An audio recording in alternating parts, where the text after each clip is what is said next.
What's going on, YouTube fam? This your boy Tony 2 times, and we back with another episode of Hood Tales, man. Before I start, be sure to tap that like button. Definitely watch this video to the end so you can hear the full story and all the details in the case. For my day one fam, y'all already know it's all love. Thanks for tuning back into another episode. If you're new to the channel and you feeling the content, feel free to subscribe. Definitely hit that notification bell so you can be notified every time we drop a new video. Oh yeah, feel free to share the channel with your peoples. Everybody is welcome. With that being said, let's get right into the story. When you grow up in a certain environment, seeing people lose their lives, shots going on outside your front door daily, drug sales, and people gnawing out on every corner, for most people, they look at it as living in pain and trauma. And for some, they realize early on, the goal is to make it out and not become a product of your environment. It's a lot of ways to do that. Some use their mind, get a good education, go to college, and get a successful career. Others might use their skills, like playing sports, in hopes they can use the abilities they have on the court or field to make it out. But for a lot of people, they lean more towards music, being an artist.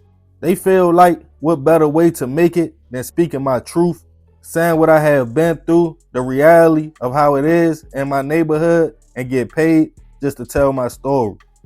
A lot of people have become extremely successful just by putting words together, explaining what goes on in inner cities all over America. But if you are one of the lucky ones to make it out, you have to be ready for what comes next. For some strange reason, when you start to elevate in life, the same people you were on them corners with, ducking police with, start to look at you like you are fake or phony. You are not in that same mindset. You might move from the trenches. Now in their mind, you forgot where you came from and turned your back on your peoples. For a lot of individuals that have made it, that's their soft spot. They want to prove they can still walk these same blocks, show love to their peoples, and embrace where they came from. But we see it all the time. You can stay down and connected to the people, show love, but the feelings are not always mutual. Jealousy and hate is real, and unfortunately, sometimes the worst thing an individual could do is try to prove they are still the same person they once was when they was trying to make it out. And on this episode of Hood Tales, we'll be taking it to New Orleans, Louisiana to discuss the case of a rapper who got backdoored by his day one homie in a cold and sneaky way. Back in 2018, 34-year-old Theodore Jones was on top of the world. The New Orleans native had been through a lot, but he survived the city full of violence and poverty and made a way for himself and family by putting his experiences in music, as he was a rapper and went by the stage name Young Greatness. He first hit the scene back in 2012, but really got notoriety in 2015, gained worldwide recognition, hit the top 100 charts with his hit single, Moolah. He had made big connections in the industry, tied to Cash Money, Interscope, and by 2018, QC, Quality Control. He had just dropped another album a year prior and was touring the world, doing interviews and painting a picture of how it was for him growing up in the NO. Described as laid back, all about his money and peoples, Young Greatness had found his lane and was able to move him and his family away from New Orleans to Atlanta. It seemed it was only up for the rapper. Talented and focused, he was destined for success. And like his name, greatness.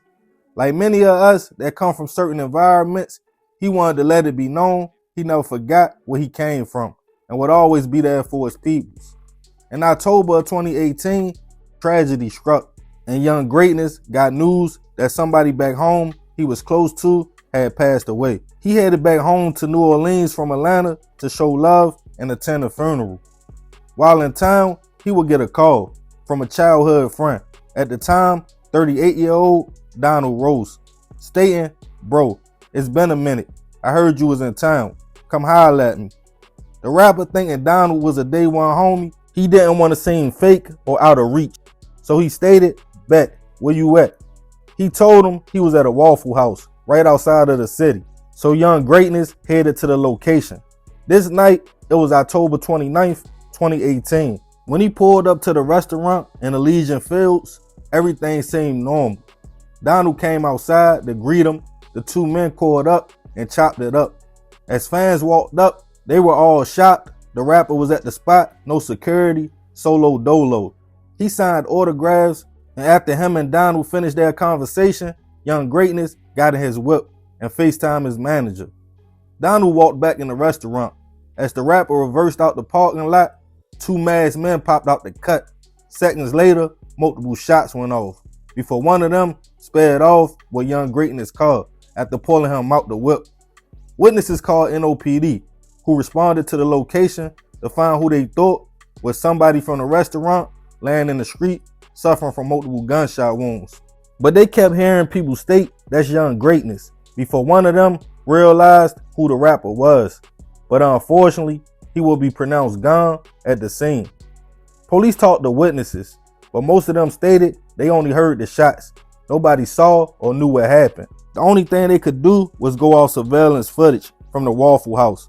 As the community received the news the rapper was hit, most people were in shock. Others were confused, while he was there by himself with no security in the first place. As the community mourned the rapper, police got their first lead. They realized the man Young Greatness was talking to in a white t-shirt fled not long after the shooting. Without calling police, even after seeing the rapper land on the ground shot. They also realized it was two shooters who popped out from the Waffle House dumpster like they were already laying and waiting. They tracked down the vehicle that was stolen from the rapper through city cameras and realized the man in the white t-shirt followed the rapper's car, now driven by the shooters, all the way to the west bank of the city. They was caught on Ring camera when all of them left the one car and got into the man with the white t-shirt's car. Police ran the tags and it was registered to a woman.